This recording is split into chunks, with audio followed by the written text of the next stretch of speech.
As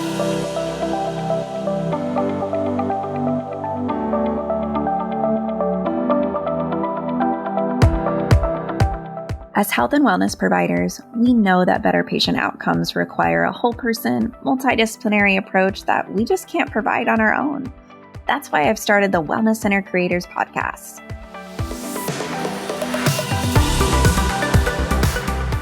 I'll be bringing you interviews with experts, tips, tricks, secrets, resources, systems, and solutions so that you don't have to reinvent the wheel. And creating your wellness center won't feel like starting over.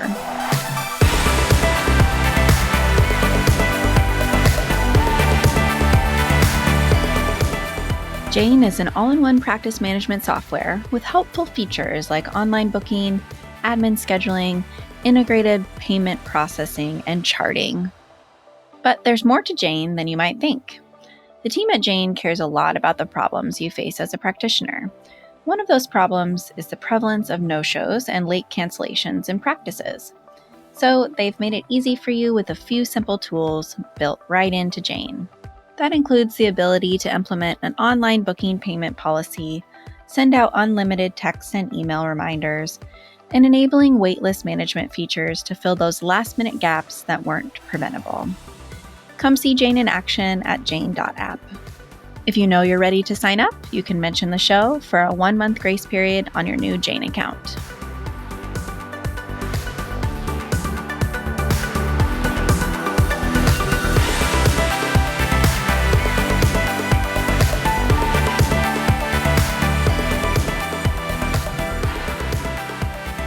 Welcome back, everyone, to the Wellness Center Creators Podcast. Today on the show, we have Wayneisha Walker. She's an LCSWS, a Las Vegas native and owner of Inherent Wellness, PLLC, which is a wellness collective located in Houston, Texas. Wayneisha is a licensed psychotherapist that specializes in treating trauma, mood disorders, and adjustment disorders.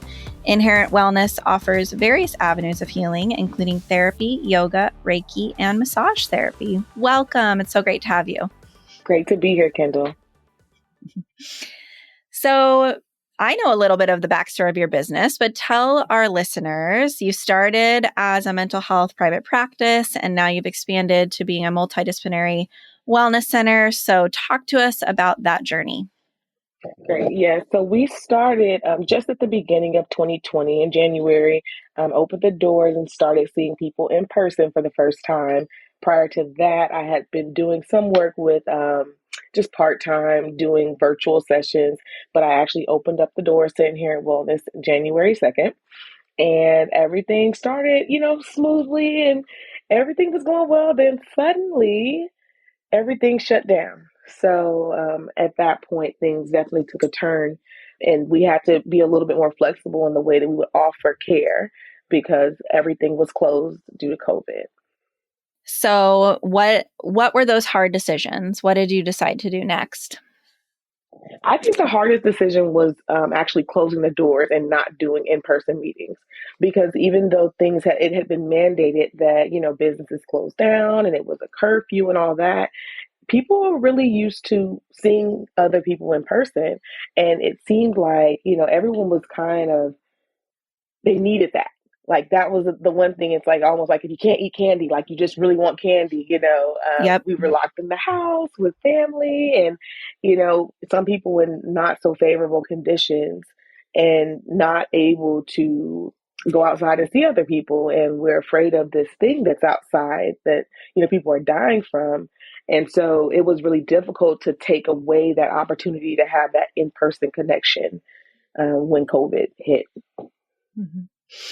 So fast forward, at what point, we all know if we're in the mental health field that the need became incredibly high and, telehealth became more commonplace.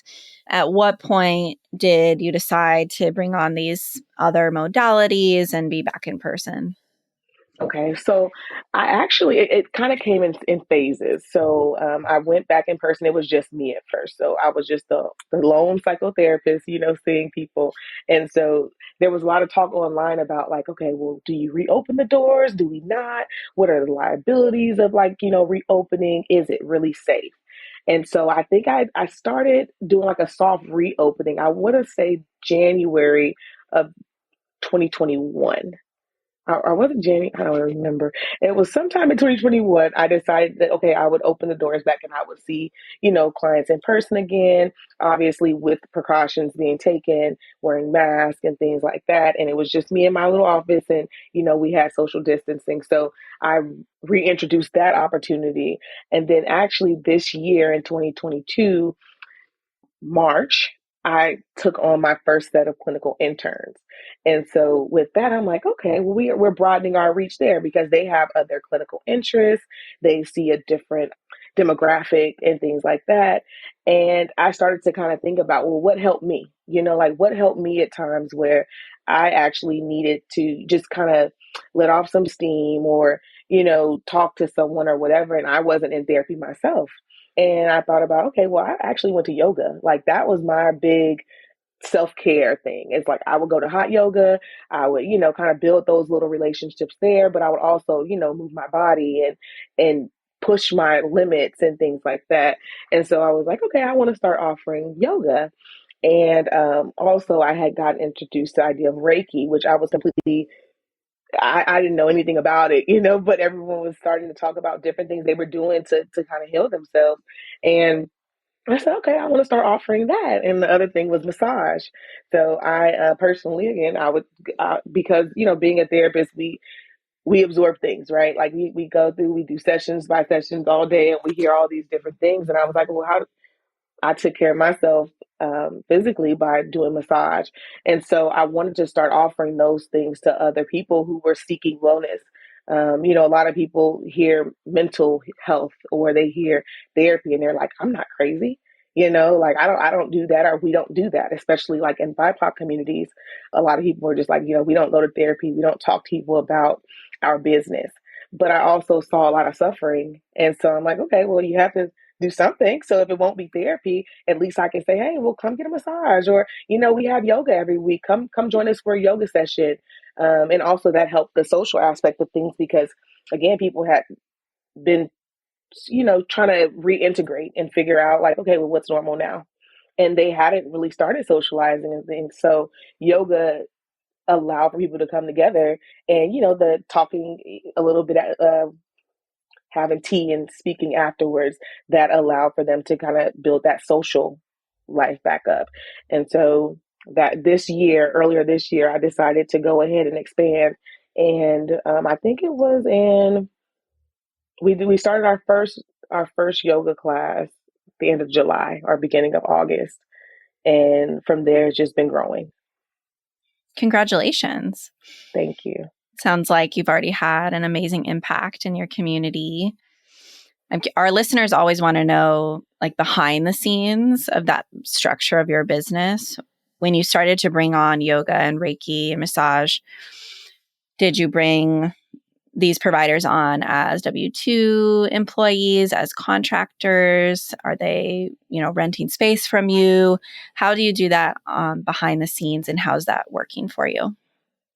So behind the scenes, we do contract work because most people work in different places, right? Like this is still a fairly small business. And so they don't come here and just automatically have a full caseload and a busy schedule, but they're kind of like artists, right? They're just trying to make their way and they're trying to touch as many people as they can. And so I felt like there was a lot of flexibility that was offered in keeping them as contractors. It's not off the table that they can't, if they decided to come on board and be W-2, that's something we could discuss. But upon starting it, they became contractors.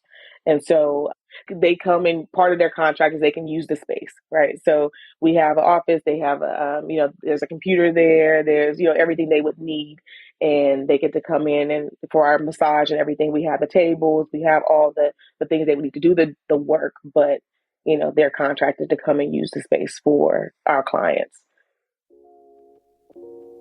Hey there, this is Katie from Jane. We're delighted to be a part of your listening experience today. Here at Jane, we're on a mission to help the helpers. In other words, we're doing everything we can to help you create a thriving business. We do that by offering features like online booking, scheduling, billing, and charting.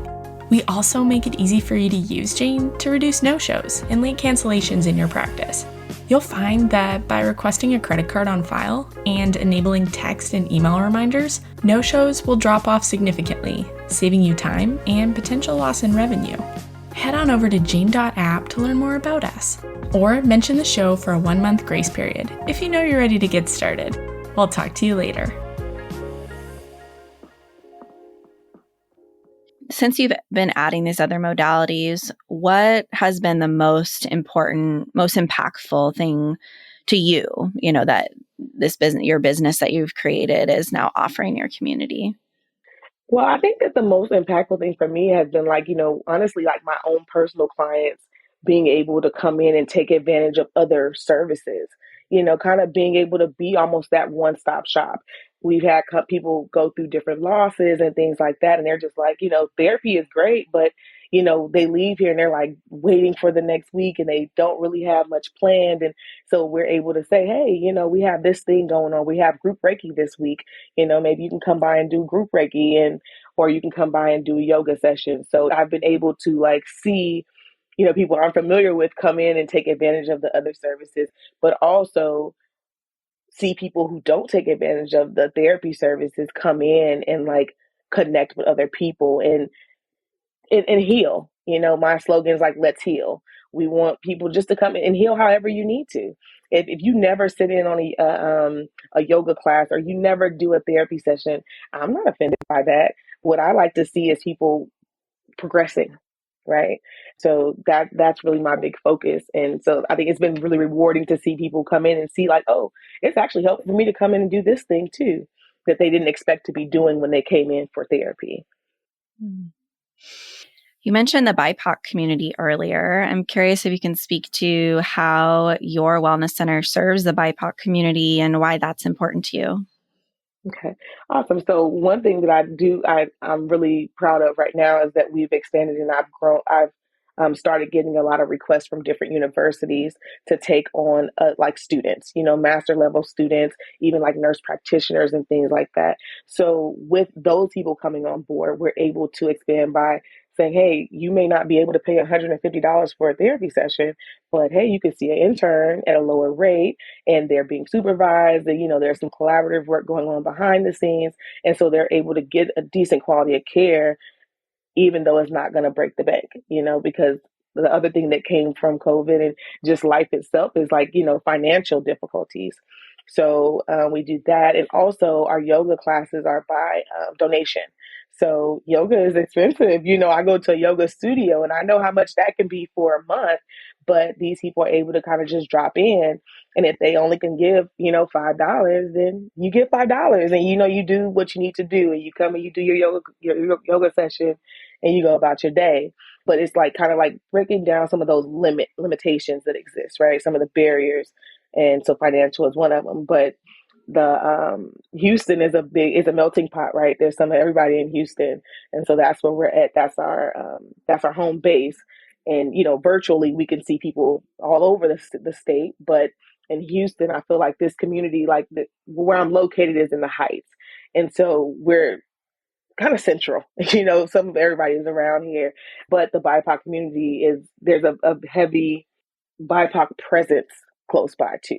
And so for them to say, hey, there's somebody that looks like me and they're doing something that's different from what people that look like me are typically doing, I think that that's encouraging to have them come by and say, oh, what are you guys doing over here? So that's been one of the ways that we've been able to kind of reach out and pull the BIPOC community in. It's beautiful. When you think sort of in the next year ahead, I mean, we're almost to the end of the year. What are your hopes, dreams, goals for Inherent Wellness? Where do you see this wellness center going? I think that one of the things I really want to do, and I've had a couple of my people here express interest in it, is get into the schools, get to our young people, because young people are really suffering and they're struggling and they don't really know what they're feeling. They're confused. They don't know how to communicate it. They have communities, but maybe some of the communities are still not equipped to deal with some of the issues that are coming out of COVID and reintegrating into society and having insecurities in like finances or even like, getting their different needs met. And so being able to like bring them in and have them do groups and be able to like talk to other teenagers. Like there was something that was really surprising to me because I have just a few teenagers I see is just like how a lot of them don't talk to people in person. They have these virtual lives almost where they're on TikTok, they're on Instagram, and that's fine. But when it comes to like having like their little community, they don't really have that. And so I do want to be able to kind of bring the teens in and do some special groups for them and different activities. I don't want to limit it to just my thoughts, but I do want to also, ask my team, like, what are some things that you want to focus on? And one of my master level interns is looking at doing a girls group for teen girls, talking about those tough topics that, they may talk about amongst each other, but really not have a lot of direction. So to be able to offer somebody with some, professional background and insight to support them in their growth and development. So I think that that's one of the biggest things I want to do. And, get to collaborate with some other entities around us to broaden our reach too. And, offer yoga at maybe like the farmer's market, not too far away, or, go into a school and do it. So just to become more of like a community partner to other organizations. And I'm excited about that. Well, if you're local to Houston, if you're listening, Inherent Wellness and Wayneisha sound like amazing resources and are ready to connect and collaborate. Wayneisha, tell our listeners, if they are local in Texas, you're doing a giveaway or a raffle. If you could tell them more about that. Right. So if you're, in the Texas area and you are interested in getting started with therapy especially, because I know that that's one thing that seems kind of far out for some people. I do want to offer a raffle for free micro sessions where you'll be able to meet with one of our licensed professionals and, kind of get your feet wet in therapy, see what that would be about, get some of your questions answered, kind of tell your story and see how we can help you. So if you're interested in doing that, go on over to our website. It's inherentwellnesspllc.com. And if you scroll on down, you can see all of our wonderful providers, but you can also contact us. And in your contact form, please just make sure you note that you saw us on the Wellness Creators podcast, and you can enter for our raffle for free micro sessions. Wayneisha, thank you so much for being here. It's been a pleasure chatting with you. Thank you, Kendall.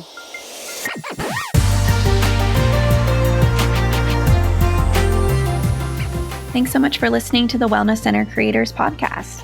I hope you enjoyed the episode. Please visit our website at wellnesscentercreators.com for more show notes and additional episodes. By the way, I love hearing from listeners. Please send me an email at Kendall, KENDALL, at wellnesscentercreators.com with your feedback. And if you send me a question, maybe I'll read it on the show, anonymously, of course. Thanks so much again for listening, and we'll catch you next time on the Wellness Center Creators Podcast.